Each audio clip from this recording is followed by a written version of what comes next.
नमस्कार, माझं नाव डॉक्टर सुमंत मंत्री. मी senior consultant pulmonology, department of chest medicine, Apollo hospitals बँगलोरमध्ये काम करतो.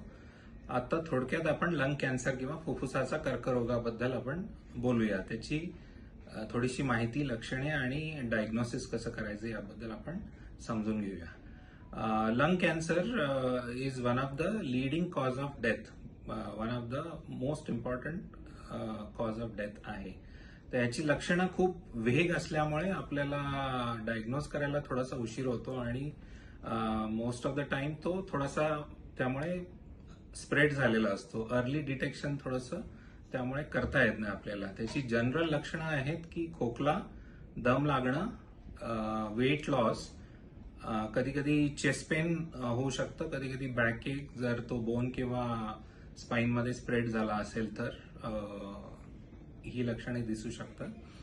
आणि त्याचं निदान करण्यासाठी, डायग्नोसिस करण्यासाठी आपल्याला चेस्ट एक्सरे, कधी कधी लो डोस सीटी स्कॅन म्हणतो आम्ही, स्क्रीनिंगसाठी त्याचा यूज करतो. आणि बायोप्सीसाठी ब्रॉन्कोस्कोपी किंवा सीटी गायडेड बायोप्सी ही करावी लागते. आणि डायग्नोज झाल्यानंतर स्टेजिंगसाठी PET CT scan, it's a detailed whole body PET CT scan करावा लागतो. आणि most of the risk factor, the commonest risk factor आहे की स्मोकिंगमुळे, धूम्रपानामुळे हा जास्त होण्याची शक्यता असते. तर अवॉइडिंग स्मोकिंग आणि having a healthy lifestyle and regular checkup, याच्यामुळे आपण अर्ली डिटेक्शन आणि प्रिव्हेन्शन पण करू शकतो. थँक्यू.